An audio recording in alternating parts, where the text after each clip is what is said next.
শুভ সকাল। সবাইকে আমন্ত্রণ জানাচ্ছি মেরিল মিল্ক সোব্বার রাঙা সকাল অনুষ্ঠানে। সুন্দর একটি দিনের প্রত্যাশা নিয়ে শুরু করছি আজকের আয়োজন এবং আপনাদের সাথে আছে আমি সুস্মিতা এবং সেই সাথে রয়েছে আমি রোমান। দর্শক শুভ সকাল। সুস্মিতা তোমাকেও শুভ সকাল। রোমান কেমন আছো? আমি তো খুবই ভালো আছি। আজকে একটি বিশেষ দিন এবং বিশেষ দিনের তাৎপর্য মাথায় রেখে তুমি একদম কি বলবো, এটা কমলা না লাল? দুটোর মাঝামাঝি কমলা লালের একটা মিশ্রণ। দর্শকরা তো জানেনই আজকে একটা বিশেষ দিন। আজকে মাসের প্রথম তারিখ এবং আজকে আমরা এমন একটি দিনে বসেছি যেদিন আমরা শ্রমিক ভাই বোনদের উদ্দেশ্যে পুরো দিনটি উৎসর্গ করা হয়েছে এবং সেটি অনেক বছর ধরে কিন্তু এই দিবসটি পালিত হচ্ছে। আমরা সারা বছর ধরে বলি না যে শ্রমিকের ঘাম শুকানোর আগে তার ন্যায্য পাওনাটা পূরণ করা উচিত, কিন্তু সেটি বোধহয় সবখানে হয় না। এরকম আরও অনেক সমস্যা রয়েছে, সেগুলো যাতে সমাধান করা হয় এবং শ্রমিকদেরকে কি বলবো, তাদের অবদানকে স্বীকার করবার জন্যই হয়তো এই দিনটি করা হয়েছে। তো আমাদের পক্ষ থেকেও শ্রমিক ভাই বোনদের জন্য রয়েছে অশেষ কৃতজ্ঞতা। নিশ্চয়ই আপনাদের শ্রম অবশ্যই আমাদের দেশকে এগিয়ে নিয়ে যাবে অনেক দূর। তো এই বিশেষ দিনে আজকে আমরা আমন্ত্রণ জানিয়েছি একজন বিশেষ মানুষকে, যিনি শ্রমিকদের জন্য, মানুষের জন্য মানবপ্রেম নিয়ে কাজ করেন এবং তিনি একজন সংগঠক, লেখক, আবৃত্তি শিল্পী তাহেরা আফরোজ। চলুন শুরুতে তাকে স্বাগত জানাই। শুভ সকাল। শুভ সকাল। শুভ সকাল। কেমন আছেন? খুব ভালো আছি, আপনারা কেমন আছেন? আমরা তো খুবই ভালো আছি। বিশেষ দিনে আপনাকে পেয়েছি, যেটি দর্শকদের বলছিলাম যে আপনি মানবপ্রেম নিয়ে কাজ করেন। আপনার আবৃত্তিতে, কবিতায় আপনি সবসময় দেশের প্রতি, মানুষের প্রতি ভালোবাসাটা তুলে ধরেন। মূলত আমার পড়াশোনা তো সমাজবিজ্ঞানে, তো ওই বিষয়টা আসলে আমার সামাজিক যে চেতনাটা, সমাজের যে বিষয়গুলো আমার এমনিতেই এগুলো আর কি ভেতরে চলে আসে। তো আমি সবসময় চেয়েছি যে আমি আমার লেখার মধ্য দিয়ে সবসময় সমাজে একটা মেসেজ দিব বা সমাজের মানুষের কথা বলবো। বাহ, চমৎকার। তো আজকের গল্প শুরু করবার আগে আমরা কি আপনার কাছ থেকে একটি আবৃত্তি শুনে নিতে পারি, যেহেতু বিশেষ দিন, বিশেষভাবে শুরু হোক? জি নিশ্চয়ই। তো আজকে যেহেতু বিশেষ দিন, মে দিবস, তো আমার যে প্রিয় একজন লেখক আছেন আমার, হুমায়ুন আজাদ স্যার। আচ্ছা। তো স্যারের একটি কবিতা আমি শুরুতেই পড়তে চাচ্ছি। চমৎকার, আমরা শুনে নিই। কবিতার শিরোনাম বন্ধুরা, আপনারা কি জানেন আপনারা শোষণ উৎপাদন করছেন? ঘামে গোসল করা, কালিঝুলি মাখা আমার প্রিয় শ্রমিক বন্ধুরা, আমার আদমজির বন্ধুরা, আমার ড্যামরার বন্ধুরা, টঙ্গীর বন্ধুরা, খালিশপুরের বন্ধুরা, আপনাদের সাথে আমার কিছু কথা আছে। তবে আপনাদের সাথে আমার দেখা হওয়ার কোনো উপায় নেই। এই সমাজ, এই রাষ্ট্র আপনাদের ও আমার মধ্যে তুলে দিয়েছে আকাশের সমান উঁচু আর পাথরের থেকে শক্ত আর মৃত্যুর চেয়ে হিংস্র নির্মম দেয়াল। ওই দেয়াল পেরিয়ে আপনারা আমার দিকে আসতে পারেন না, আর আমি যেতে পারি না আপনাদের দিকে। আমার চুলের ভাঁজ, শার্টের রং, কথা বলার ভঙ্গি থেকেই বুঝতে পারছেন আমরা পরস্পরের থেকে কত দূরে। আমরা দেয়ালের এপারে ওপারে। এই ধরুন, রোমান্টিসিজম শব্দটি আপনি কখনো শোনেননি। বোদলেয়ারের নাম আপনারা জানেন না। শীততাপ নিয়ন্ত্রিত ঘরে আপনারা কেউ কোনো দিন ঘুমননি। আর আমি জানি না হুইসেলের শব্দে লাফিয়ে ছুটতে কেমন লাগে। আমি জানি না বস্তিতে ঘুমোতে কেমন লাগে। আমি জানি না খালি পেটে থাকার অভিজ্ঞতাটা আসলে কেমন। বন্ধুরা, আপনাদের ও আমার মধ্যে হিংস্র দেয়াল, এই রাষ্ট্র, এই সমাজ। তবু আপনাদের সাথে আমার কিছু কথা আছে। জানি না আমার সাথে আপনাদের কোনো কথা আছে কি না। বন্ধুরা, এক ঝাঁক পিঁপড়ের মতো আদমজির বন্ধুরা, বন্ধুরা, এক পাল কৃতদাসের মতো ড্যামরার বন্ধুরা, বন্ধুরা, একদল দণ্ডিতের মতো টঙ্গীর বন্ধুরা, খালিশপুরের, রাজশাহীর, চাটগার বন্ধুরা। আপনারা কি জানেন আপনারা শোষণ উৎপাদন করছেন? আপনাদের বলা হয় আপনারা উৎপাদন করছেন সম্পদ, কিন্তু আপনারা কি জানেন কি ভয়াবহ নিষ্ঠুর দানবিক সম্পদ আপনারা উৎপাদন করে চলেছেন শরীরের রক্ত ঘামে পরিণত করে? বন্ধুরা, প্রিয় শ্রমিক বন্ধুরা, আপনারা দিনের পর দিন উৎপাদন করে চলেছেন শোষণ। আপনারা যখন সুইচ টিপে একটা কারখানা চালু করেন, তখন আপনারা চালু করেন একটা শোষণের কারখানা। এই সমাজে, এই রাষ্ট্রে একটা চাকা ঘোরার মানে হচ্ছে একটা ক্রূর শোষণের চাকা ঘোরা।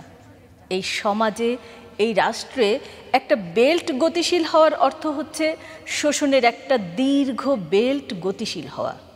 এই সমাজ, এই রাষ্ট্র একটা বিশাল শোষণের কারখানা। যখন কারখানার যন্ত্রপাতি থেকে ঝকঝক ঝিকঝিক শব্দ ওঠে, তখন কি আপনারা শুনতে পান না শোষণ, আরও শোষণ বলে উল্লাসে চিৎকার করছে পুঁজিপতিদের আত্মা? এই সমাজে, এই রাষ্ট্রে যে কোনো উৎপাদনই হচ্ছে ভয়াবহ হিংস্র শোষণ উৎপাদন। যখন আপনারা ব্লোরুমে তুলো উড়ন, কার্ডিং করেন, টাকুতে সুতো পেঁচান, একটার পর একটা মাকু চালু করেন, তখন আপনারা নিজেদের অজান্তে চালু করেন স্বেচ্ছাচারী স্বয়ংক্রিয় শোষণ। যখন আপনারা একগুচ্ছ সুতো তৈরি করেন, তখন আপনারা উৎপাদন করেন একগুচ্ছ শোষণ। যখন আপনারা এক বেল কাপড় উৎপাদন করেন, তখন আপনারা উৎপাদন করেন এক বেল শোষণ।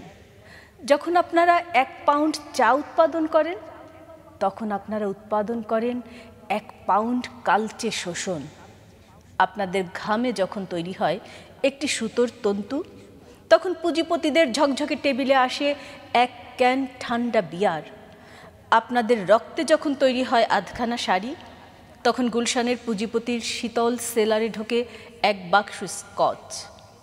যখন আপনারা একটি পুরো শাড়ি বানান, তখন তার দরজায় হাজির হয় ঝকঝকে নতুন মডেলের একটি জাপানি গাড়ি। যখন 1 ট্রাক পণ্য বেরিয়ে যায় কারখানার গেট দিয়ে, তখন সে নিউ ইয়র্কের অভিজাত এলাকায় তোলে একটি সুরম্য প্রাসাদ। কিন্তু তখন আপনাদের পেট খালি, আপনাদের স্ত্রীদের শরীর উদম, আর চাষিদের ঘরে ঘরে হাহাকার। অর্থাৎ বন্ধুরা, আপনারা যখন উৎপাদন করেন, তখন উৎপাদন করেন কুৎসিত শোষণ। কিন্তু এই রাষ্ট্র, এই সমাজ আপনাকে তা বুঝতে দেবে না। শুধু গোপনে গোপনে 10 কোটি মানুষকে শোষণের শেকলে জড়াবে। বন্ধুরা, যখন আপনারা একটা সুইচ বন্ধ করেন, তখনই আসল উৎপাদন করেন আপনারা। তখন আপনারা উৎপাদন করেন শোষণ থেকে মুক্তি।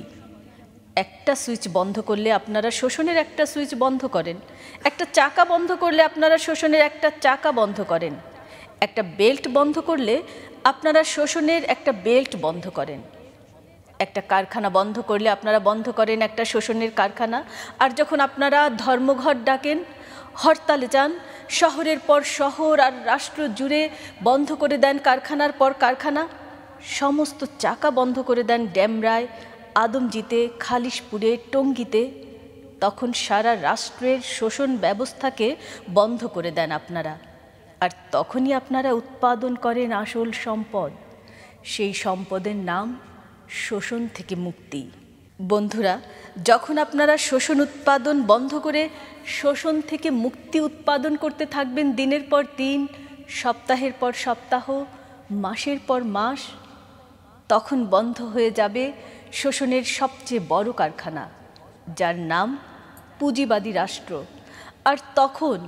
আর তখন দিকে দিকে, বাংলার মেঘে মেঘে, নদীতে নদীতে, খেতে খেতে, মাঠে মাঠে, ঘরে ঘরে, কারখানায় কারখানায় সোনার সুতোর মতো উৎপাদিত হতে থাকবে শোষণ থেকে মুক্তি, শোষণ থেকে মুক্তি, আর শোষণ থেকে মুক্তি।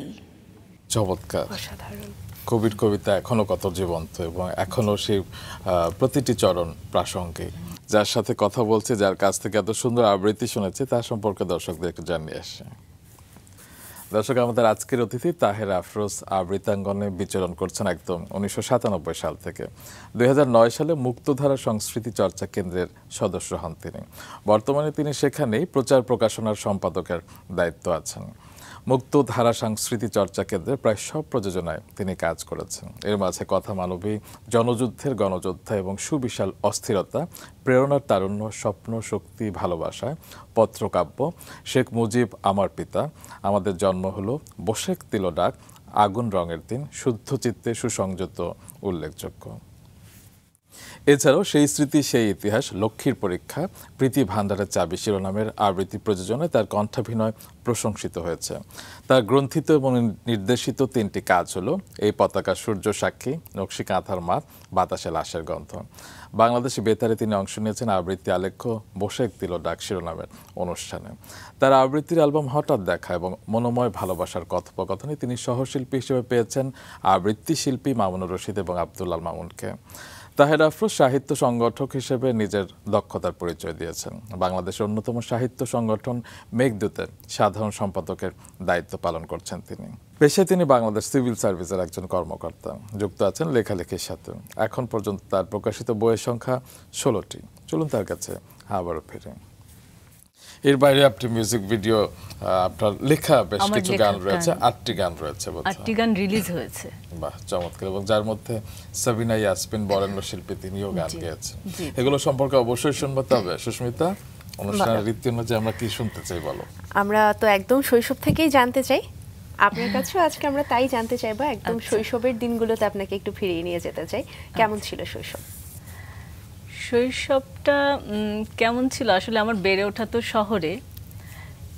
গ্রামে যেমন যারা বেড়ে ওঠে তারা যেমন খোলা মাঠে দৌড়াদৌড়ি খেলাধুলা করে বেড়ে ওঠে, তো সেটা আসলে ছিল না। শৈশবে খেলাধুলা বা যেটা বলা হয় সেটা আসলে স্কুলেই হতো বা স্কুলের বন্ধুদের সাথে। তবে আমাদের বাড়ি হচ্ছে তখন বসুন্ধরা, এখন যেখানে, ওখানে আমার বাবার বাড়ি। তো আমাদের ওখানে বাড়ি সেই 78 থেকে আব্বা বাড়ি করেছেন ওখানে। তো তখন ওই জায়গাটা একটু খোলাই ছিল, তখনও বসুন্ধরা ভরাট করেনি। তখন ওই জায়গাটা একটু মাঠ ছিল, ওখানে বিকেলে সামান্য খেলতাম। যে বন্ধুরা, যে প্রতিবেশী যারা ছিল, এদের সাথেই আসলে বেড়ে ওঠা। তো ভালোই কেটেছে আসলে। এখন আসলে মেমোরিও অনেক লস হয়ে গেছে, আসলে কি করেছিলাম। যেই সময়টাই যখন গিয়েছে আসলে আনন্দেই কাটিয়েছি। জি, এবার একটু জানতে চাই যে পড়াশোনার শুরুটা, মানে স্কুল জীবনের শুরুটা কোথায় হয়েছিল? আমার স্কুল ছিল হচ্ছে কুর্মিটোলা উচ্চ বিদ্যালয়, খিলক্ষেত যেটা আর কি এলাকাটা, ওখানেই আমি ক্লাস 1 থেকে 10 পর্যন্ত পড়েছি। আচ্ছা।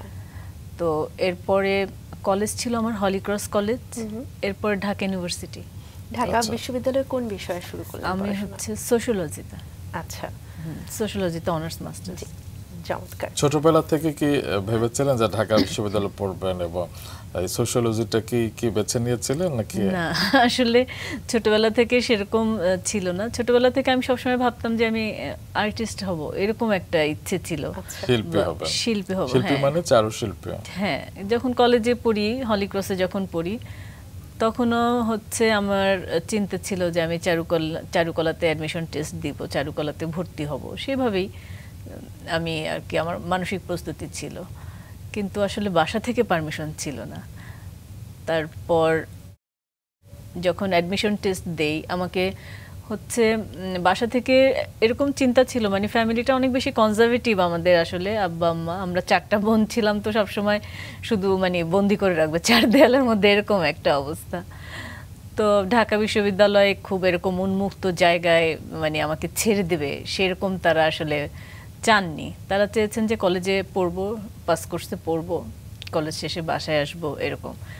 পরে আমি হচ্ছে ইউনিভার্সিটি থেকে ফর্ম তুলি, আমি একা একাই প্রিপারেশন নেই, কোথাও মানে কোচিংয়েও ভর্তি হইনি যেখানে বন্ধুরা ভর্তি হচ্ছিল। তো দেখা গেল যে ভর্তি পরীক্ষায় খ ইউনিটে আমি অনেক ভালো করলাম, আমার মেধা তালিকা ছিল 143। তো তখন আমি চেয়েছি যে আমি ইকোনমিক্সে পড়বো। ইকোনমিক্স তো প্রথম 200 জনের মধ্যে শেষ হয়ে যায়। তো সেকেন্ড দিন আমার ভাইবা ছিল, আমি ইকোনমিক্সে পড়বো, কিন্তু সেখানেও আমার যে বড় বোন ছিল, বড় আপা ভাইবার দরজার সামনে দাঁড়িয়েছিলেন। তিনি বলতেছিলেন যে আমার তো আর্টস ব্যাকগ্রাউন্ড, হিউম্যানিটিস আমার কলেজে ছিলাম, তো আমি হচ্ছে সায়েন্স ব্যাকগ্রাউন্ড না, আমি ইকোনমিক্স পারবো না। তো আমার তখন খুব করে ইচ্ছে হচ্ছিল যে আমি ইকোনমিক্স পড়বো। তো পরে আমাকে এক পাশে বসিয়ে রাখা হলো, ভাইবা বোর্ডের যে স্যাররা ছিলেন তারা আমাকে এক পাশে সরিয়ে দিলেন যে দ্রুত সিদ্ধান্ত নিতে হবে, আমরা আর সময় দিতে পারছি না। পরে আমি দরজা দিয়ে ওর দিকে তাকাই, ও কটমট করছে। তারপর আমি আসলে সোশিওলজি লিখে ফর্মটা পূরণ করে দিলাম, স্লিপটা। আচ্ছা আচ্ছা। ডি ইউনিট থেকে কোনো অপশন ছিল না? ডি ইউনিট আমি পরীক্ষা দেইনি, আচ্ছা, আচ্ছা। আমি খ ইউনিটই পরীক্ষা দিয়েছি। তারপরে সাহিত্য চর্চা আপনি শুরু করলেন কবে থেকে? সেটা কি সাহিত্য- ছোটবেলা থেকে একটা প্রভাব ছিল? হ্যাঁ, মানে সাহিত্য চর্চা কি, মানে লেখার যে একটা চিন্তা বা ওটা আসলে মনে হয় ঈশ্বর প্রদত্ত, ওটা আমার ভিতরে ছিল বোধহয় ছোটবেলা থেকেই। আমি ডায়েরি লিখতাম, একটু একা একা থাকার একটা হ্যাবিট ছিল, বা কিছু একা একা কোনো কাজ করে ফেলা কাউকে না বলে, এরকম একটা বোধহয় স্বভাব ছিল আমার। তো ওভাবেই লিখতে লিখতে আসলে আমার এখন যেটা, যদি আমি নিজেকে বিশ্লেষণ করি, তখন আমার মনে হয় যে আসলে ছোটবেলা থেকে যে আমি ডায়েরি লিখতাম, বোধহয় ওই ডায়েরি লেখা থেকেই আমার চর্চাটা শুরু হয়েছে। তো ওই চর্চাটাই পরবর্তীতে আসলে ধাপে ধাপে আমার এটা চলে এসেছে, এখন মনে হয় এটা। আচ্ছা, আর আবৃত্তি কি কোনো সংগঠনের সঙ্গে যুক্ত ছিলেন শৈশব থেকে? শৈশব থেকে আসলে ওরকম সাংগঠনিক চর্চা করার কোনো সুযোগ ছিল না। আচ্ছা। বা আমাকে, বা আমার যারা অভিভাবক ছিলেন, তারা কখনো আমাকে সেভাবে সে জায়গায় নিয়েও যাননি, বা সেই সুযোগটা করেও দেননি। আচ্ছা। আমি আবৃত্তি চর্চার সাথে যুক্ত হয়েছি আসলে ইউনিভার্সিটিতে যাওয়ার পরে। আর কলেজে যেটা করেছি, কলেজে বিভিন্ন অনুষ্ঠান করেছি, স্কুলেও বিভিন্ন অনুষ্ঠান করেছি, অনুষ্ঠানে আবৃত্তি করেছি, উপস্থাপনা করেছি। কলেজে থাকা অবস্থায় বিশ্ব সাহিত্য কেন্দ্রের সাথে যে বই পড়ার যে প্রজেক্টগুলো ছিল, ওখানে অংশ নিয়েছি। বিশ্ব সাহিত্য কেন্দ্রে একটু আসা যাওয়া ছিল কলেজে যখন আমি পড়ছি তখন। তো যেটা বলছিলেন যে ছোটবেলা থেকে ওরকম কারো অনুপ্রেরণা আপনি পাননি, কিংবা একদম টিপিক্যাল যে মেয়ে বড় হবে, পড়াশোনা করবে, চাকরি করবে, সংসার করবে, একদমই তাই, একদমই তাই। হ্যাঁ, তো পরিবারে কে কে কে ছিলেন তখন? আব্বা আম্মা ছিলেন, আমরা ভাই বোন ছিলাম। কজন? আমরা 4 বোন 1 ভাই। আচ্ছা, আপনার আপনার অবস্থান কত ছিল? আমি হচ্ছে তৃতীয় আচ্ছা, তৃতীয় মেয়ে। আচ্ছা। বাবা মা কি করতেন সে সময়? আম্মা তো গৃহিণী ছিলেন, আর বাবা একটা প্রাইভেট কোম্পানিতে চাকরি করতেন, যেটা এখন এই যে মহাখালীতে বাংলাদেশ টোবাকো কোম্পানি, যেটা জি, জি, আব্বা ওখানে ব্রিটিশ আমেরিকান বেসামরিক টোবাকো। করতেছিল। হ্যাঁ, ভাই বোনদের সঙ্গে যদি বলি যে তাদের জি। মধ্যে কারো এরকম সংস্কৃতি চর্চার ক্ষেত্রে কি আগ্রহ ছিল? ভাই বোনদের মধ্যে আর কারোই আসলে সংস্কৃতির চর্চার সাথে কোনো যোগসূত্র নেই। তবে আমি যখন লিখতাম, ছোটখাটো যখন লিখি, ইউনিভার্সিটিতে যখন পড়ি বা তারপরে, তখন আমার ছোট বোন আমাকে খুব ইন্সপায়ার করতেন। আমার ছোট বোনের নাম নীলা। তো ও সবসময় আমাকে খুব ইন্সপায়ার করতো, বা আমার সাথে যেত কোথাও, আমার অনুষ্ঠান পরবর্তীতে যখন আমি মঞ্চে কাজ করেছি, ও সবসময় আমার সাথে যেত। আচ্ছা। ও খুব আমাকে ইন্সপায়ার করতো, খুশি হতো। এই ওর সাথে আমার একটু খুব বেশি সখ্যতা ছিল, ছোট বোনটার সাথে, একদম ছোট যেটা। আপনার প্রথম লেখা প্রকাশ হয় আসলে কোথায়, এবং সেটা কি ছিল? প্রথম লেখা প্রকাশ হয় আসলে সেভাবে, এমনিতে তো কলেজ বা স্কুলে যেটা সাময়িকীগুলো বের হয়, কলেজ ম্যাগাজিন বলি আমরা, সেখানে টুকটাক লেখা বের হয়েছে। কিন্তু আসলে উল্লেখ করার মতো, আমি যখন ইউনিভার্সিটিতে পড়ি তখন আমি কন্ট্রিবিউটর হিসেবে কাজ করেছি, দৈনিক সংবাদে করেছি। আচ্ছা, তো দৈনিক সংবাদে হচ্ছে তখন আমি লিখেছি, তো সেখানে আমার প্রথম লেখা প্রকাশ হয়, ফিচার। কি নিয়ে ফিচার লিখেছিলেন? আমি হচ্ছে যেটা লাইফস্টাইল পাতা ছিল, যেটা উনি আসলে নেই এখন, সাগর ভাই ছিলেন না, ওনার সাথে কাজ করেছি। উনি যে পাতাটা তখন দৈনিক সংবাদে দেখতেন, তো তার পাতায় আমি লিখতাম। আচ্ছা, তো যেটি বলছিলেন যে বিশ্ববিদ্যালয় জীবনে আপনি সাহিত্য চর্চার সাথে যুক্ত হন, সংগঠনের সাথে যুক্ত হন, ধারাবাহিকভাবে শুনি যে কিভাবে কি করেছেন। আচ্ছা, বিশ্ববিদ্যালয়ে আমি হচ্ছে এভাবে আমি লেখালেখির সাথে যুক্ত হলাম, বেশ কিছু ফিচার লিখেছি। আমার খুব মানে ওই যে একটা অ্যাডভেঞ্চার একটা মানে বিষয় ছিল আমার মধ্যে। তো একবার আমি হচ্ছে যে থার্ড জেন্ডার যারা মানে হিজড়াদের নিয়ে একটা কাজ করেছিলাম, একটা ফিচারের দায়িত্ব দেওয়া হয়েছিল আমাকে। তখন একটা মানে খুব মানে ঝুঁকি নিয়ে একটা কাজ করেছিলাম আমি তখন। টঙ্গীর যে ইয়েটা, আশুলিয়ার যে রোডটা গিয়েছে না একদম, মানে আবদুল্লাহপুর থেকে ওই দিকে যেটা চলে গিয়েছে আশুলিয়ার দিকে, ওই দিকে একটা এলাকা ছিল যেখানে আসলে মানে হিজড়াদের একটা কি বলবো আস্তানার মতো ছিল। তো সেটা মাঝে মাঝে আমার মনে হয় যে আমি এত ঝুঁকি নিয়ে একটা ফিচার করেছি। তখন ওখানে গিয়ে আমি আমার এক বান্ধবীকে সাথে নিয়ে গেছি, যেতে যেতে তারপরে এত ভিতরে চলে গেছি যে হিজড়াদের সাথে ওদের কথা বলবো, ওদের লাইফস্টাইলটা জানবো, ওরা কেমন করে কি করে, যেহেতু আমি লিখবো ওটা নিয়ে। তখন যখন একদম ভিতরে চলে গেছি তখন বুঝতে পেরেছি যে এটা আসলে একটা মানে হিজড়াদের এলাকায়, কিন্তু এটা একটা আসলে প্রস্টিটিউট এলাকা। এটা যখন আমরা বুঝতে পেরেছি যে আমরা তো একটা খুব খারাপ জায়গায় চলে এসেছি, তখন মানে খুব ভয় পেয়েছিলাম। তখন একদম দৌড় দিয়ে বের হয়ে এসেছি, আমরা খুব দ্রুত ওই জায়গায় এলাকাটাতে ছেড়ে এসেছি। তো এরকম কিছু কাজ আসলে আমার আছে যেটা আমি আসলে খুব ঝুঁকি নিয়ে নিজের মনেই আসলে কাজগুলো করেছি। তো সেই ইউনিভার্সিটিতে থাকাকালীনই আমি কণ্ঠশীলনের প্রশিক্ষণ নিয়েছি, আবৃত্তির প্রশিক্ষণ। আচ্ছা।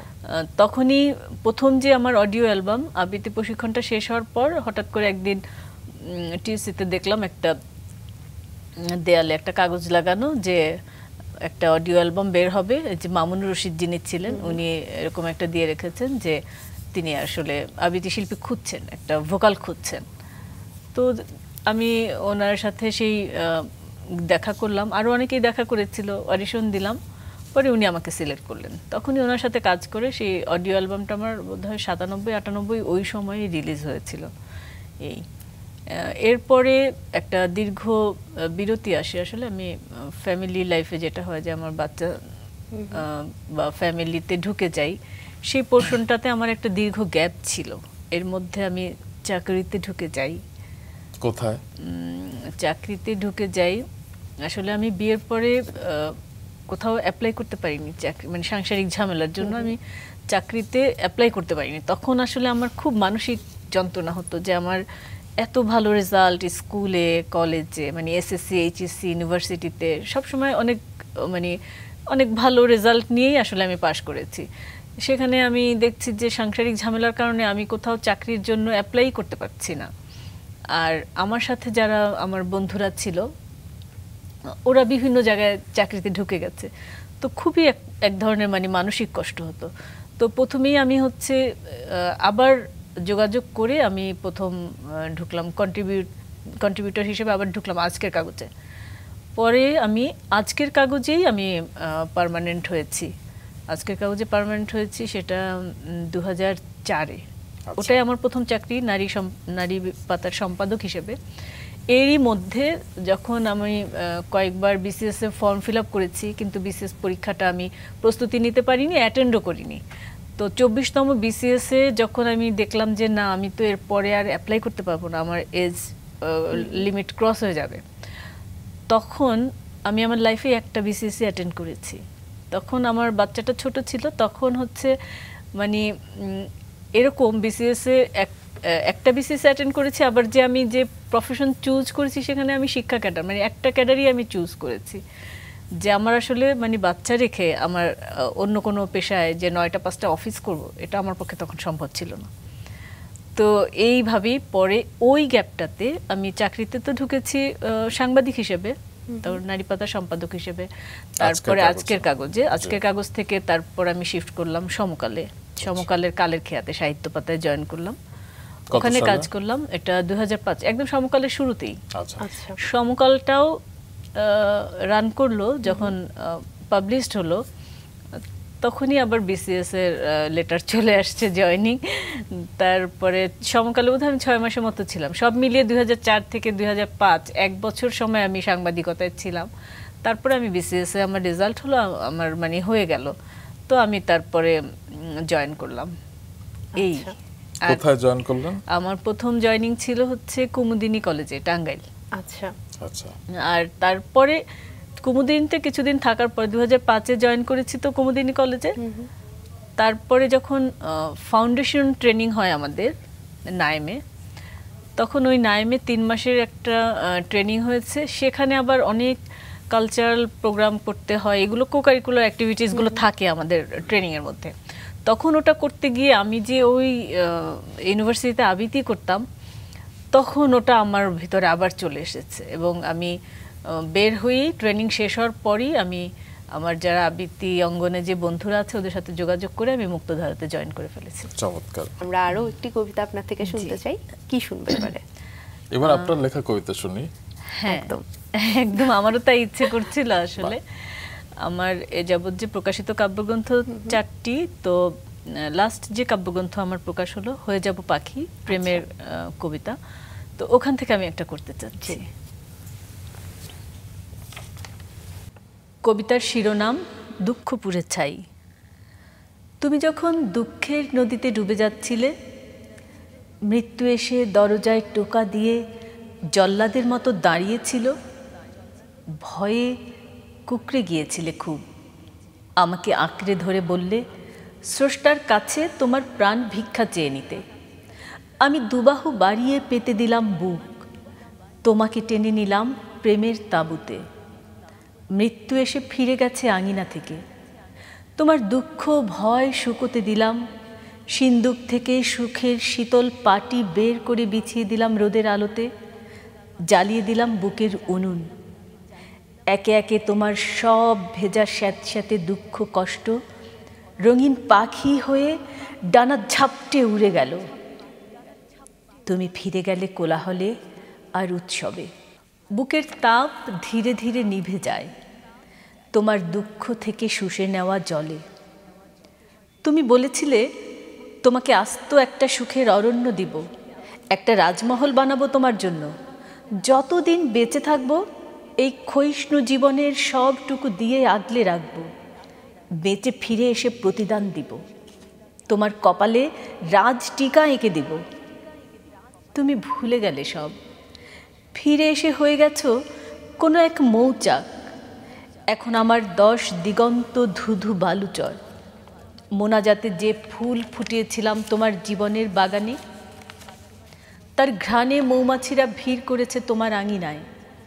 রাজমহলের বদলে সাধারণ প্রজার মতো কেটে যায় আমার সাধাসিধা দিন। সুখের বদলে পায়ে জড়িয়ে দিলে দুঃখের শিকল। অথচ তুমি তো জানো না আমার কোনো দুঃখ বোধ নেই। তুমি জানো না আমার কোনো দুঃখ বোধ নেই। আমাকে নির্বাসনে পাঠানো অতটা সহজ নয়, ঠিক যতটা সহজে তোমাকে আমি পাখির মতো ডানা দিয়েছিলাম।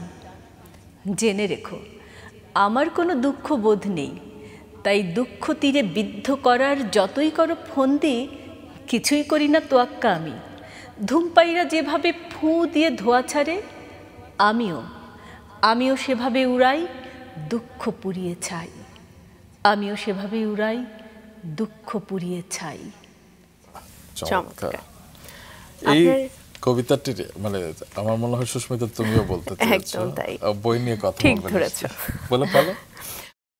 আপনার এই পর্যন্ত প্রকাশিত বইয়ের সংখ্যা 16টি এবং কিছু বই এই মুহূর্তে আমাদের সামনে দেখতে পাচ্ছি। দর্শকদেরকে একটু দেখাতে চাই বইগুলো। আমার মনে হয় এই কবিতাটি, এই যে উপরে যে বইটি রয়েছে এই বইটির কথা আপনি বলছেন, হয়ে যাব পাখি, এই বছর প্রকাশিত না, এটি হচ্ছে 2024-এ প্রকাশিত। আর 2024-এ এই বইটা নিয়ে আরেকটা বলতে চাই যে 2024-এ একটা সংগঠন আছে, সাহিত্য সংগঠন, রবীন্দ্র সাহিত্য পরিষদ নামে, যশোরের একটা সংগঠন। আচ্ছা, ওরা বিভিন্ন মানে পুরস্কার দেয়, সাহিত্য পুরস্কার 6টা ক্যাটাগরিতে। তখন ওরা বিজ্ঞাপন দিয়ে বই জমা দিতে বলেছিল, তখন আমার এই বইটা, কবিতা বইটা কবিতা বিভাগে সেরা হয়েছে। আচ্ছা আচ্ছা। এবং আরো একটি বই এই মুহূর্তে আমার হাতে আছে, এই বইটি নিয়ে শুনি। জল তরঙ্গ, এটি আমার প্রকাশিত প্রথম কাব্যগ্রন্থ, প্রথম গ্রন্থ, প্রথম গ্রন্থ 2017 সালে প্রকাশিত হয়েছে এটি। জি, মোট 16টি প্রকাশিত হয়েছে। মোট 16টি প্রকাশিত হয়েছে। আচ্ছা, এটি হচ্ছে কবি ও লায়লা, এটি একটি নাট্যগ্রন্থ, নাটক, মঞ্চ নাটকের উপযোগী করে আমি আসলে নির্মাণটা করতে চেয়েছি। এটি এবছর প্রকাশিত হয়েছে। এবং আরো একটি বই দেখতে পাচ্ছি, হাওয়াই মিঠাই। এটি আমার তৃতীয় গল্পগ্রন্থ, হাওয়াই মিঠাই। এটি 2023 সালে প্রকাশিত হয়েছে। জি,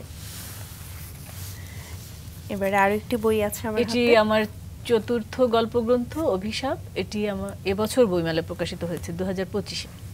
দ্বিতীয় কোনটি গল্পগ্রন্থ? দ্বিতীয় হচ্ছে ঘুন পোকা। ও আচ্ছা আচ্ছা, এই এরপরে এটা এই গল্পগ্রন্থটা আমার দ্বিতীয় গল্পগ্রন্থ, ঘুন পোকা। তার নিচেরটা কি সুস্মিতা? অভিশাপের নিচে তার নিচেরটি সুরের আগুন। এটা আমার উপন্যাস, দ্বিতীয় উপন্যাস প্রকাশিত, সুরের আগুন। এটা একটি সমকালীন উপন্যাস।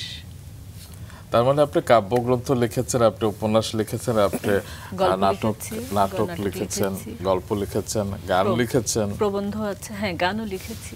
বাহ, চমৎকার। তাহলে সাহিত্যের সব শাখাতেই আপনার বিচরণ রয়েছে। চেষ্টা করেছি আসলে, যখন যেটা যেভাবে এসেছে তখন সেভাবে কাজ করেছি। কখনো কি সনেট লিখবার ইচ্ছে হচ্ছে? আসেনি আসলে। আমার কাছে মনে হয় লেখালেখিটা আসলে ঈশ্বর প্রদত্ত। আমি যে খুব জোর করে লিখছি বা তেমন না। কবিতাগুলো তো একদমই না। কবিতাগুলো আমার কাছে মনে হয় যে লাইনগুলোকে যেন আমার কাছে পাঠিয়ে দিচ্ছে, আমি শুধু লিখছি, এরকম লাগে আমার কাছে বিষয়টা। আর গানের প্রসঙ্গে যদি একটু আসি, আপনার গান যেমনটি রুম্মান জানাচ্ছিল যে অনেক বিখ্যাত শিল্পীরা গেয়েছেন, তার মধ্যে কয়েকটি উল্লেখযোগ্য গানের কথা যদি শুনি। অনেকে তো সারা জীবন গান লেখো, সাবিনা ইয়াসমিনের একটা গান পায় না, সেখানে আপনি 8টি গান লিখেছেন। এটা আসলেই আমার মানে খুবই সৌভাগ্যের একটা বিষয়। এই ছায়াসঙ্গী গানটার শিরোনাম হচ্ছে ছায়াসঙ্গী। এর যে মিউজিক ভিডিওতে অভিনয় করেছে নাট্যশিল্পী যে অভিনেত্রী মাহিমা, মাহিমা সুলতানা মাখনুন, হ্যাঁ মাখনুন সুলতানা মাহিমা, ও করেছে। ওর সাথে রঞ্জু ইফতেখার আছে, সেও নিউজ প্রেজেন্টার, একসময় ডিবিসিতে ছিল। ওরা দুজন করেছে। তো ছায়াসঙ্গী গানটা আসলে একটা দ্বৈত গান, তো ডুয়েট কণ্ঠের একটা রোমান্টিক গান। আমি আমার সহকর্মী শ্বেতা শিল্পী রিনাত ফৌজিয়া, তো আপাকে আমার গানগুলো আসলে একই কর্মস্থলে একই হওয়াতে আমি যখনই লিখি বলি আপা আমাকে এটা একটু সুর করে দিয়েন। তো সেরকমই একটা দ্বৈত কণ্ঠের গান ছায়াসঙ্গী সুর করে দেওয়ার জন্য আমি আপাকে দিয়েছি।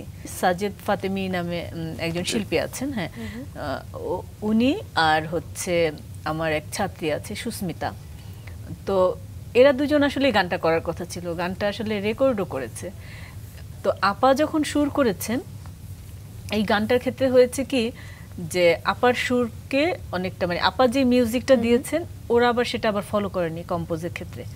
তখন আপা অবজেকশন দিয়েছেন। আপা তখন চাননি যে এভাবে তার করা গান এভাবে, উনি খুবই চুজি আসলে আমার এই গানটা যিনি সুর করেছেন। তো তখন শিল্পীও এটা করে ফেলেছে, আপাও এটা মেনে নিচ্ছেন না, তখন গানটা রিলিজ হয়নি। তখন সাবিনা ইয়াসমিন হচ্ছে ওনার খালা হন, উনি রিনাত ফৌজিয়া আসলে 60-এর দশকের যে জনপ্রিয় কণ্ঠশিল্পী ফৌজিয়া ইয়াসমিন ওনার মেয়ে, মোবারক হোসেন খান ফৌজিয়া ইয়াসমিন ওনার মেয়ে। আপা তখন মনে মনে চিন্তা করলেন যে আমার একটা গান মানে ওনার সৃষ্টিগুলো আসলে খুবই ডিফারেন্ট হয়, যে আমার গানটা আমি আসলে এইভাবে নষ্ট হতে দিব না, আমি এটাকে অনেক একটু ডিফারেন্ট করে আমি এটা সুর করেছি। তখন উনি ওনার খালার পিছনে উনি আর ওনার যে ভাই রাজীব লেগেছিলেন যে সাবিনা ইয়াসমিনকে দিয়ে করাবেন।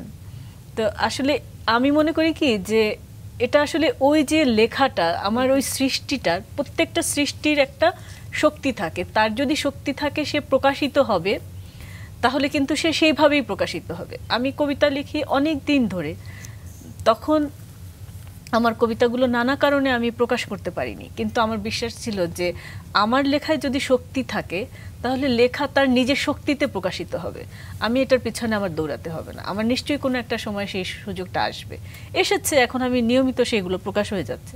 ঠিক সেরকম ছায়াসঙ্গী গানটার আসলে ওই লিরিক্সটার শক্তি ছিল বলেই একজন কিংবদন্তির কণ্ঠে সে প্রকাশ হয়েছে বা কণ্ঠকে আশ্রয় করে সে প্রকাশ হয়েছে। এটা আমার খুব সৌভাগ্য, লেখাটারও সৌভাগ্য, এই আর কি। আপনি যেটা বলছিলেন যে গানের কথা, তো সব কবি তো আসলে গীতিকার হতে পারে না, যে গান লেখার জন্য গানের বাণীর সাথে অন্তমিল এবং হয় না যে অনেক কিছুই ব্যাকরণ মেনে চলতে হয়, তো সেগুলো কিভাবে শিখেছিলেন? হ্যাঁ, মিটার ধরে আমাকে লেখা শিখিয়েছেন রিনাত ফৌজিয়া। আচ্ছা, উনি আমাকে অনেক টিপস দিয়েছেন, কিন্তু একদম শুরুটা যখন হয়, খায়রুল ওয়াসি তো ঢাকা কলেজের ছাত্র ছিল, তো সেই অর্থে আসলে আমাদের ছাত্রই সে, তো তার সাথে আমার পরিচয় ছিল। হঠাৎ একবার আমার জন্মদিনে হলো কি খায়রুল ওয়াসি আমার একটা কবিতা সুর করে হারমোনিয়ামে গেয়ে আমাকে সেটা দিয়ে উইশ করে। তখন আমার খুব ভালো লাগে যে আমার একটা লেখা সুর করে সে গান করে আমাকে দিয়েছে, ওটাই প্রথম। তখন আমি আমার ছাত্রী আছে সিঙ্গার উর্মি খান, তো আমি ওকে বললাম যে এই গানটা ও যেন রেকর্ড করে, ওকে আমি দিয়েছি যে আমার এরকম গানটা শুরু করেছে, তুমি একটু এই গানটা রেকর্ড করে পাবলিশ করবে। তখন ও আর কি গানটা পাবলিশ করলো, এইভাবে হচ্ছে শুরু হলো। এরপরে করোনার সময় হয়েছে কি, করোনার সময় আমার অনেক লেখা ছিল, কিছু লেখা ছিল ছন্দে কিছু কবিতা ছিল, তখন তো সারাক্ষণ বাসায় থাকা হতো, তখন ওই খুঁজে বের করে তখন আপাকে দেই। আপা তখন এক এক করে সুর করে। কিছুটা পরে যখন আমার উৎসাহিত হই, কিছু গান লিখি, তখন ওই মিটারের যে সেন্সটা, এটা রিনাত ফৌজি ওনারা তো সঙ্গীত ফ্যামিলি, আসলে আপার কাছ থেকেই মিটারের সেন্সটা আমার নেয়া। আচ্ছা, চমৎকার।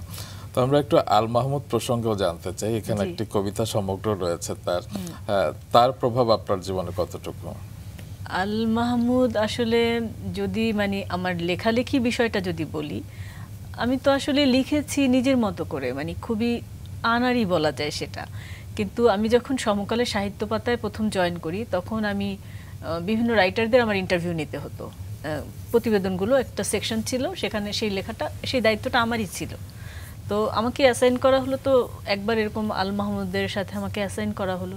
আল মাহমুদের কবিতা আমি আগে থেকেই পড়তাম, অনেক পছন্দ করতাম, এক ধরনের মানে আমার বেশ পছন্দের একজন কবি ছিলেন। তখন আমি ওনার সাথে যখন পরিচয় হয়, ওনার একজন তখন শ্রুতি লেখক দরকার, আমি তখন ইন্টারেস্টেড হই। মানে ওনার থেকে তখন আমি হচ্ছে এই দিকে থাকতাম তখন, ঠিক আছে, যমুনা ফিউচার পার্কের অপোজিটে যে ওখানে থাকতাম, কুড়িল যে এলাকাটা। আর উনি থাকতেন, ওনার বাসা ছিল তখন গুলশান পোস্ট অফিসের ওখানে। তো আমার বাসা থেকে কাছে, তো আমি সবসময় বলতাম যে তাহলে আমি হচ্ছে আপনার লেখাগুলো লিখে দেব, আপনি যখনই ডাকবেন লেখার জন্য আমি তখনই চলে আসব। তো আমার যে লেখার জগৎটাকে প্রফেশনালি, মানে আমার চিন্তার জগৎটাকে উনি ব্রিফ করতে করতে তৈরি করে দিয়েছে। আসলে ওনার প্রতি আমার কৃতজ্ঞতা প্রকাশের কোনো শেষ নেই। মানে উনি আসলে আমাকে তৈরি করে দিয়েছেন। যদি একভাবে যদি বলি যে রাইটার হিসেবে আমি একটা মানে খুব একটা কাদামাটির মতো আনাড়ি ছিলাম, উনি আসলে আমার চিন্তার জগৎটাকে তৈরি করে দিয়েছেন। আমার ভাবনার জগৎটাকে ব্রিফ করতে করতে উনি আমাকে তৈরি করে দিয়েছেন। আর অনেক সময় কাটিয়েছি আমি তার সাথে।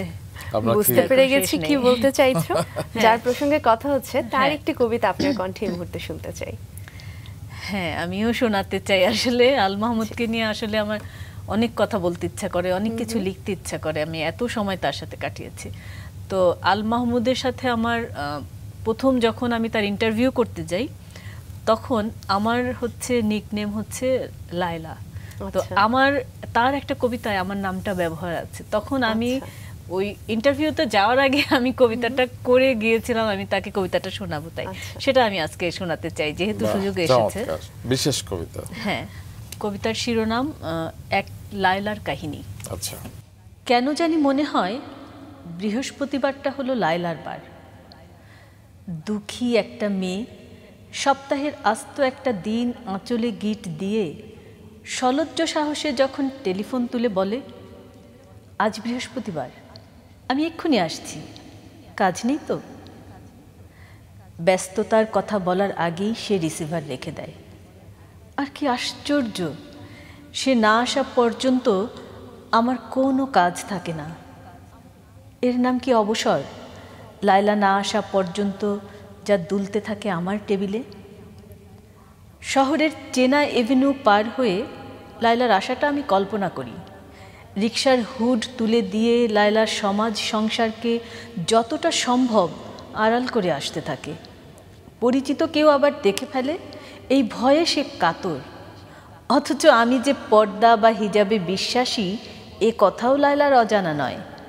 লায়লা হয়তো ভাবে আমি তার এমন এক আত্মীয় যার সামনে তার আশাটা নিষেধের আওতায় পড়ে না, যেমন ভাইয়ের সামনে বোন। লায়লা আমার সহোদরা নয়, তবুও এমন মেয়েকে আমি বোন না বলে কি করে পারি? শেষ পর্যন্ত লায়লা আমার বোন হয়ে যাওয়াটাই আমাদের উভয়ের জন্যই মঙ্গল। নইলে কবির কাছে এক অনাত্মীয়ার আগমনকে লায়লার ব্যাখ্যা করার কোনো উপায়ই থাকে না। যদিও আমি পুরুষ, আমার কাছে অগম্য অর্গলই বা কী? এদিকে মেয়েটি আমাকে ভাই বলতেও চায় না।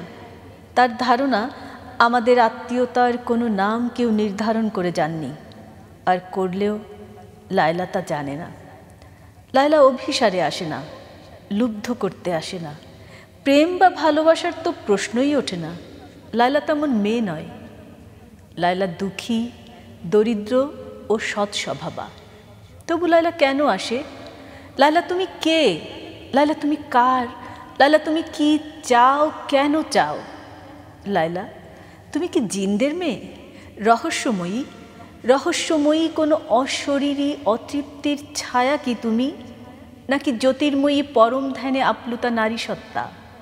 বলো, তুমি তবে রাবেয়া বসরি? লায়লা, বলে দাও তুমি কে? বলো, হাওয়ার কন্যা। পিতা আদম তোমাকে আদর করে কোন নামে ডেকেছিলেন? তিনি তো আল্লাহর প্রতিটি নির্মাণের নাম নির্ধারণ করে আদি ও অন্তের কবি হয়ে উঠেছিলেন। লায়লা, তুমি কি কাবিলের বোন, যার জন্য মানুষ প্রথম মৃত্যুর স্বাদ চেখেছিল? সত্যিই কি তুমি নিষ্পলক রাত্রির বিধান? লায়লাকে কেউ সুন্দরী বলবে না, তবে তার কেশরাশি দেখে লায়লা নামটি সার্থক ভাবি, যেন সে খোঁপায় পেঁচিয়ে রেখেছে 1001 রাত্রি। সুরমা টানা চোখ দুটি তার 12 বুক কুণ্ডের রক্ষিত জলাধার, তাপে গন্ধকে টলমল করছে।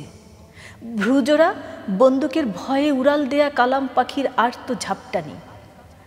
বাতাসে ভর দিয়ে দাঁড়ানো তার দেবদারুর একাগ্রতাকেই আমি বলি লায়লা বানু, যে সরল সবুজ এখনো কোনো কুঠারের শব্দে ত্রস্ত হয়ে ওঠেনি। লায়লা তার স্বামীকে ভালোবাসে। সংসার আর চাকুরিটা তার ঘর্মাক্ত জীবনের দুটি দ্বার। এই দ্বারের ঘায়ে হতভাগিনী মেয়েটি তার জীবনতরী বেয়ে যায়, আর গলুয়ে লাফিয়ে ওঠা প্রতিটি ঢেউকে নিয়ে রচনা করে একটা করে অবুঝ পদ্ম। তার তরঙ্গগুলোকে কেউ শেষে কবিতা না বলে এই আতঙ্কে লায়লা অস্থির। তার ধারণা, সে যখন পৃথিবীতে থাকবে না, তখনও তার লাইনগুলো তার একদার অস্তিত্বের গান গেয়ে উঠবে। মৃতের যে শ্রবণেন্দ্রিয় নেই, এ কথা আমি আর লায়লাকে বোঝাতেই পারি না। অথচ লায়লা বলে মৃত্যুতেও তার শেষ হবে না, মৃত্যুর পরেও সে এক জায়গায় যাবে। আমি যখন বলি জায়গাটা কোথায়, লায়লা আঙুল মোটকে হেসে ওঠে আর চোখের ভাষায় বলতে থাকে, সেই জায়গাটার জন্যই তো কত মানুষের কপালে বরাভয়ের সিলমোহর। পৃথিবীর সমস্ত তসবিহ দানা ঘুরছে, আর অসংখ্য মিনার উঠে গেছে আকাশের দিকে। মাটিকে মোরব্বার মতো ক্ষত করে রচিত হয়েছে প্রাণের শেষ সজ্জা। অসাধারণ একটি কবিতা, এবং আপনার কণ্ঠে শুনতেও খুব চমৎকার লাগছে। ধন্যবাদ আপনাকে। যদি জানতে চাই যে লেখালেখির চর্চা তো করছেন অনেক বছর ধরে, সামনের দিনগুলো নিয়ে কি ভাবনা রয়েছে? সামনের দিনগুলো আসলে তো লিখেই যাব। লেখার যখন শুরু হয়েছে মনে হচ্ছে যে দিগন্ত জোড়া খোলা মাঠ, আর আমি শুধু উড়ে উড়ে লিখছি, এমনটাই দেখি আমি কল্পনায়। বাহ। তো আমরা যেহেতু একটি বিশেষ দিনে রয়েছে, আজকে মে দিবস, আজকের অনুষ্ঠান শুরু হয়েছিল একটি বিশেষ কবিতা দিয়ে, আজকের পর্বটিও শেষ করতে চাই সেরকম একটি কবিতা দিয়ে। হ্যাঁ, এবার অবশ্য আমি আমার নিজের কবিতা দিয়ে শেষ করার তেমনটা ভাবছি, কি বলেন আপনারা? অবশ্যই, চমৎকার। কেন নয়। তো যে কবিতাটা আমি পড়বো বলে ভেবে এসেছি, তো সেই কবিতাটার সময়কালটা, মানে কিভাবে কবিতাটা আমি রচনা করেছিলাম সেই সময়টা একটু বলি। সেটা আশুলিয়া একটা গার্মেন্টস ছিল না, তাজরিন গার্মেন্টস, সেখানে একবার আগুন লেগেছিল একদম সব ভিতরে, কিন্তু সবাই মানে পুড়ে গিয়েছিল সব শ্রমিকরা। তখন মানে খুব কষ্ট হচ্ছিল আমার, মানে সেই কষ্ট থেকেই আসলে এই কবিতাটা লেখা। আচ্ছা। যে আসলে কারখানা যারা নির্মাণ করে, যারা মালিক, তারা আসলে মুনাফা ছাড়া আর কিছুই ভাবে না। যাদের মাধ্যমে সে মানে মুনাফাটা অর্জন করছে তাদের নিরাপত্তার কথা আসলে ভাবে না, মানে অসততা যেটা বলা হয় আর কি, সে অসৎভাবে শুধু টাকা উপার্জনের কথাটাই ভাবে, এরকম একটা ভাবনা। মানে আসলে তো কবিরা কি হয়, সমসাময়িক ভাবনাগুলো তাকে এক ধরনের আলোড়িত করে। হ্যাঁ, সেখান থেকেই তার লেখাটা হয়। আমি এখন যে কবিতাটা পড়বো, কবিতাটার নাম হচ্ছে মানুষের কারখানা। শুনি আমরা। এটা আমার প্রথম যে বইটা জলতরঙ্গ, সে জলতরঙ্গ কাব্যগ্রন্থে প্রকাশিত হয়েছিল। এই দেশে মানুষ গড়ার একটা কারখানা বানাবো ভাবছি, সেখানে সততার মেশিনে সেলাই করে বসাবো হৃৎপিণ্ড। অক্ষিকোটরে থাকবে ঝকঝকে বোতামের মতো নির্লোভ চোখ। মানুষ গড়ার কারিগর আমি, আমার শ্রমে গড়ে উঠবে একজন পরিপূর্ণ মানুষের কাঠামো। কাটিং এবং ডিজাইন আমি একাই করব। মানুষের খোলসে মোড়া বিষাক্ত বর্জ্য মাটিতে পুঁতে ফেলে অবারিত প্রান্তরে হবে আমার কারখানা। প্রকৃতির বিশুদ্ধতায় প্রাণ সঞ্চার করে আমার উৎপাদিত বিশুদ্ধ মানুষ দিয়ে সাজাবো সারা বাংলার প্রান্তর। দুর্নীতি আর দুঃশাসনের কালো ধোঁয়ায় বিপন্ন এই দেশ পরিশোধিত হবে সততার সুবাতাসে। গড়ে তুলব আমার সোনার বাংলাদেশ, আমার জন্মভূমি, প্রিয় মাতৃভূমি। অতপর রাজনীতির ঘুণে ধরা কলিজা উপড়ে ফেলে ওড়াবো বিজয় কেতন এই বাংলাদেশে। পুরো ঘন্টা জুড়ে আসলে আপনার কবিতায় এবং কথা এত চমৎকার সময় কাটলো যে বুঝে উঠতে পারিনি যে সময় শেষ, বিদায় নিতে হবে। কিন্তু বিদায় নেবার আগে রাঙা সকালের দর্শকদের উদ্দেশ্যে যদি কিছু বলতে চান। আমিও আসলে বুঝে উঠতে পারিনি কখন আসলে এতটা সময় চলে গেল গল্প আড্ডায়। তো রাঙা সকালের এই আয়োজনে বা এরকম একটা বিশেষ দিনে অনুষ্ঠানে আসতে পেরে আসলে আমার নিজের কাছে খুব ভালো লাগছে। এবং দর্শক যারা দেখছেন, দর্শক শ্রোতা যারা শুনছেন আমাকে, তো আপনাদের জন্য অনেক অনেক ভালোবাসা এবং অনেক ধন্যবাদ আপনাদেরকে এবং রাঙা সকাল টিমকে। জি, ভালো থাকবেন। আপনারাও ভালো থাকবেন।